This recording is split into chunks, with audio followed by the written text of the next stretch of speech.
through the mystic eye, eminent personalities from various walks of life in conversation with Sadhguru. This week features Tarun Tahiliani, one of India's most prominent fashion designers. Mr. Tahiliani is known for his ability to blend Indian culture motifs with modern design. In 1990, he founded the Tarun Tahiliani Design Studio, drawing on India's rich heritage to create clothing styles of international appeal. Watch as Tarun explores India's vibrant cultural tapestry with Sadhguru, who elaborates on the fundamental spiritual ethos underlying India's culture and its profound significance in today's global village. When we talk about being this great society, and granted we were colonized and all, what is this great society or culture when we are so willing and with such alacrity, we embrace the West, we embrace what our colonizers left behind. We judge our own if they don't match up to this, when they don't feel comfortable enough. I mean, when I speak to people and I say, "Aap Hindi mein kyun nahi baat karte?" "Nahi sir, agar hum English mein baat nahi karenge, we have no meaning." I have this constant argument in the factory. I have it when I'm trying to interview people. I say, "Speak in Hindi." If they speak in Hindi, they want to sit on the floor. Only if they speak in English do they think they're good enough to sit. Our whole notion of equality has become a language-based here. Perhaps it's less so in the South. So perhaps you can help me resolve this constant confusion I have in terms of where we as a culture, why have we done this to ourselves? We need to understand the difference between conquest and colonization. Conquest is to beat somebody down and sit on top of their heads. Colonization is to convert people into your way so that they'll serve you without thinking they're serving you. So some of the things which were the strengths of the nation were clearly marked out by the British. You must see the letters that Macaulay wrote to the Parliament. So he said, there are three things which makes India to be a place which is impossible to be conquered. One thing is his education system, another thing is its spiritual process, another thing is its family and cultural strength. If we don't weaken these three things, we will never conquer. Wherever they went, they had absolute success, 100% success. You go to Australia, it is another England, okay? The native cultures of those lands are only archival, only in the museums they live. In many parts of Africa, South America, North America, everywhere, they have absolute success. The only place where they did not succeed, though you and me are speaking English language today, they did not succeed entirely here. Because one thing is, the spiritual process was so strong, the ethos of spirituality. The only way you could take away the Hindu way of life, which was not a religion per se, it was a certain, a million-fold, a million-doorway palace of spiritual process. Not one kind of process, not one kind of belief. The only way you could kill this was to kill every human being that lived in this country. Because there was no one papacy, one focused place where all the knowledge is centered, it's just happening. Decentralized, completely decentralized. So it's because of this you still have some India left. That's the only reason. Otherwise in 250 to 300 years' time is a long enough time to subjugate people and change everything about them. It's a matter of 8 to 10 generations of people. Everything can be wiped out in 10 generations. The only place where they have not succeeded is India, though you became a little bit of a sahib. Too much so, regretfully. You're falling back. No, I'm falling back. We have to bring others round. Although I do think now, and I complain to the magazines and all, which are again owned by companies in the UK, that now there's a cultural imperialism coming. I said, you all stretch women on computers, you make beautiful Indian women feel inadequate. And because your advertisers are these brands, if like, what are you people doing? You're still stuck with that imperialism from the West. I know it's maybe, I'm talking about, I also wonder how, because if the elite did not, people who were privileged did not withhold the values, it stands to reason then that other people want to follow, though I totally agree with you in what you said What the sword and the gun could not do, MTV is doing it. Well, there you go. Culture is always an evolving and exchanging process. You cannot isolate a culture and say, this is my culture and try to preserve it. Any culture that needs to be preserved means it's already become archival. Right. A culture is an evolving, pulsing, growing thing. So we don't have to be afraid of other influences if only people consciously pick up what they want. Right now they're compulsively picking up things. Absolutely. Whatever is thrown at them because they think it's superior, that has to go. I think that will only go when there is a large-scale economic well-being in this country. Economic well-being means first thing is they give up all Indian weave and Indian texture and everybody goes to America's workman's clothes. That is the sign of prosperity. If everybody wears worn-out clothes in America, everybody wears worn-out clothes here. Somebody tears their pant there, everybody tears their pant here. This is because of the economic superiority. Till we become economically capable and competent, where we feel fine with the way we are, till then we will tend to imitate somebody else. So, if we want to save the culture, which most people would not think like this, but I'm telling you, if you want to save this culture, if you want to have Indian culture growing and throbbing, we must achieve a quick economic well-being for maximum number of people in this country. When that happens, you will see the need to imitate will go away. Then we will choose something from the west, something from the east, something from the south, something from the north, it's okay. I also always wondered about this divide with this English-speaking culture in this country and the vernacular. And the vernacular kept its culture more, which as you say now is also subject to the same influences as the West. Unfortunately, what's happened in India, because the elite were more English-speaking, everybody else wanted to follow their path. I think when you see people who come from the villages, as we all have seen, they come in a certain way.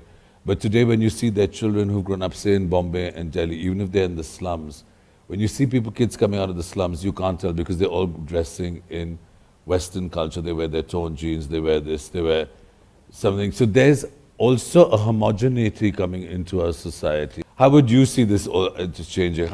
I mean, where is our society heading? There are many layers of India, not one or two, there are multiple layers of India. So you cannot say where the society is heading because every society, some are heading to Phuket, some are thinking of coming to Delhi, some are thinking of coming to Mumbai, some just want to get out of the slum. There are many societies out here. The question is about where are we taking the nation? Because always we have been a diverse culture and this diversity we have managed very well, mainly because of the fundamental spiritual ethos, where we always saw that whoever and whatever you may be is your making. It's your karma means it's your making. Do you subscribe to that? What? I mean, this is the prevalent thought so far, that it's your karma. I mean, I don't think that that's my karma. I haven't been brought up that way. Do you subscribe to that? No, when I say karma, I want you to understand, it's my making.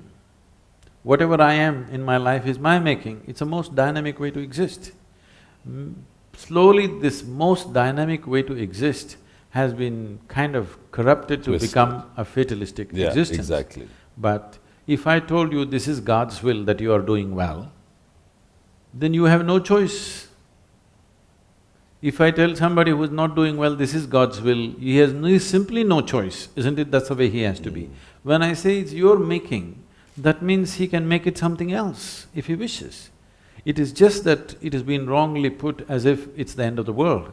When we said it's your karma, we are saying it is 100% your making, everything that you are, and that means you have to create your own life.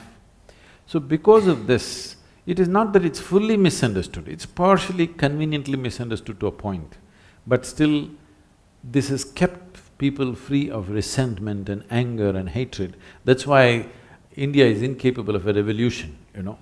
So far at least, yes, I would agree.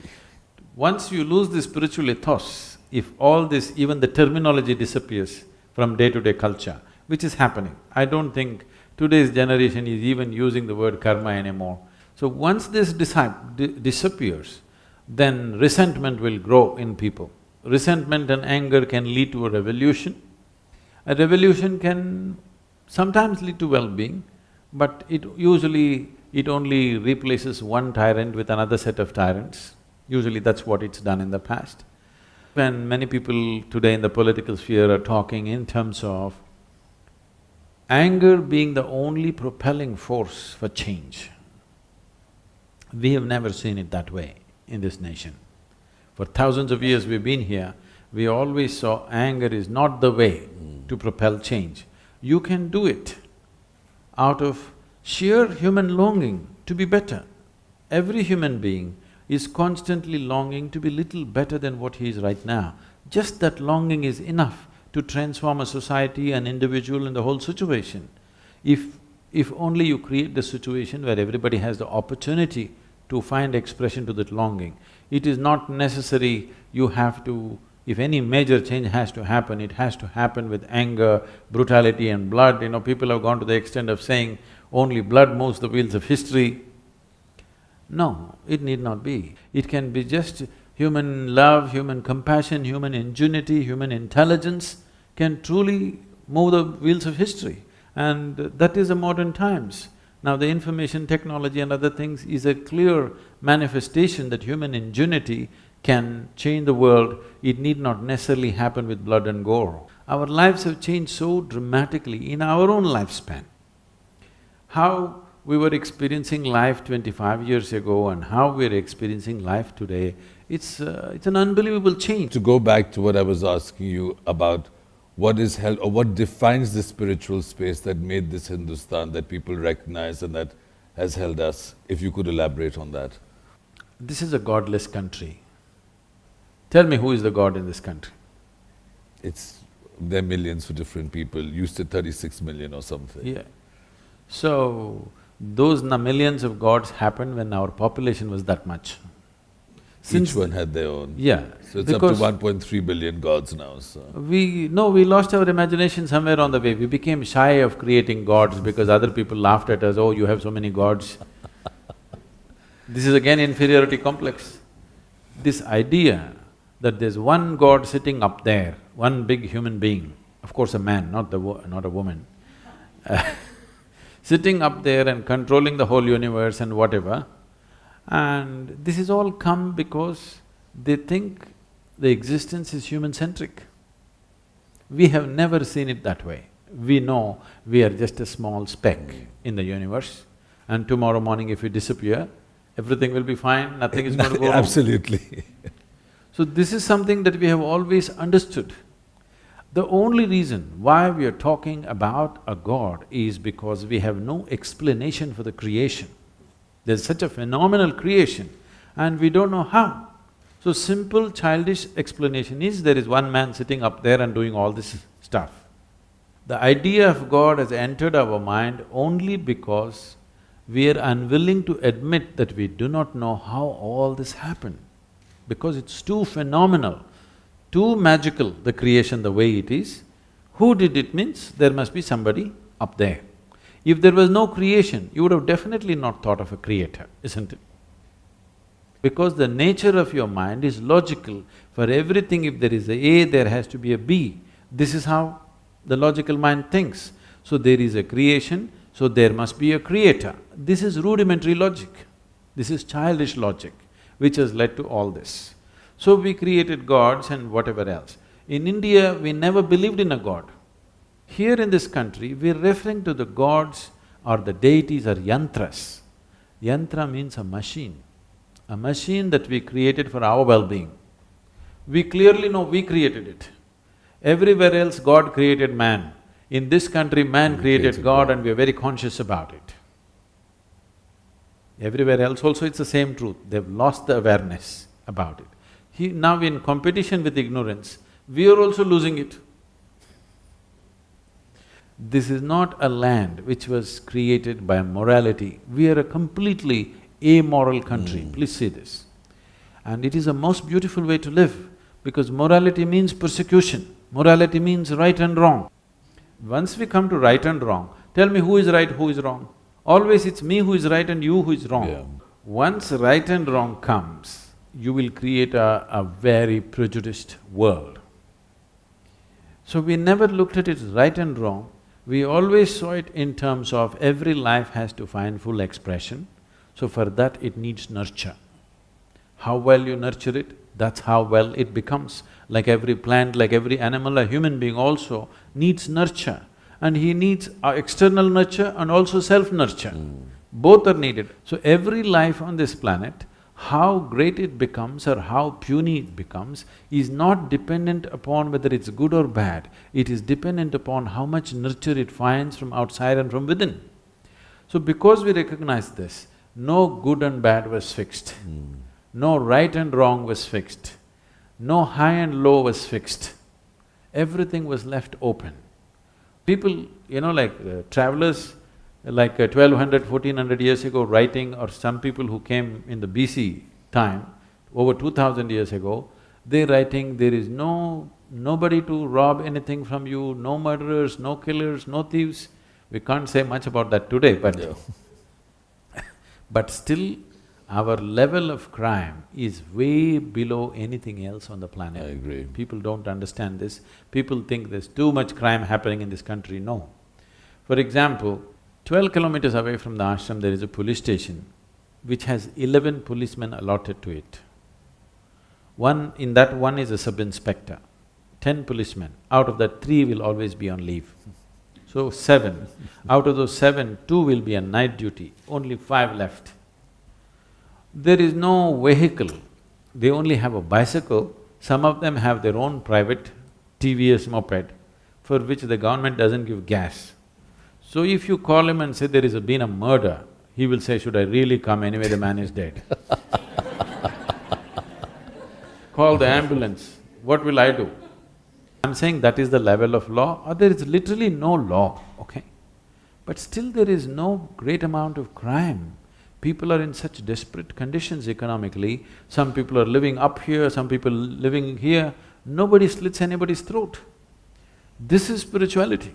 Yeah, I've always wondered, and I agree with you. So, I'm saying it is not controlled by law, it is controlled by people's way of being. Ugly incidents, aberrations happen, yes, we have to enforce law in those places, that is a necessity, but we need to appreciate without any law how we are, with the levels of disparity that is there in the society, how we still are. This wouldn't be possible anywhere else. If you take away law in New York City for 3 days, you had it. It's true.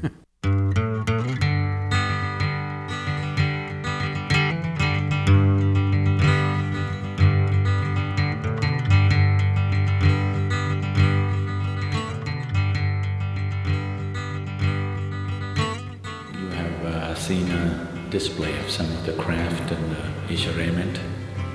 All this has been done essentially by people who have no educational backgrounds or any kind of training. Most of them are from the local tribal villages around. They came as totally unskilled labor. Their passion and their longing to learn, and they're being inspired by what's been happening here at Isha. They themselves may not be able to understand all aspects of it, just their love and passion to do their bit. They're not exposed to any international art or craft or anything. Just with a little bit of training from our brahmacharis, I feel what they're producing is truly incredible. Isha Craft is an endeavor of Isha Foundation, which focuses on providing expression to the creative instincts of rural India. Working to restore traditional means of livelihood, Isha Crafts creates aesthetic, eco-friendly products that stand out in their sublime beauty and distinctive design. Hands of Grace is a unique craft exposition held every Navratri at the Isha Yoga Center, featuring handicrafts from across the length and breadth of India. Hands of Grace seeks to rejuvenate ancient craft traditions that were once an integral part of daily life. It is an endeavor to preserve the country's diverse and multidimensional art forms for future generations.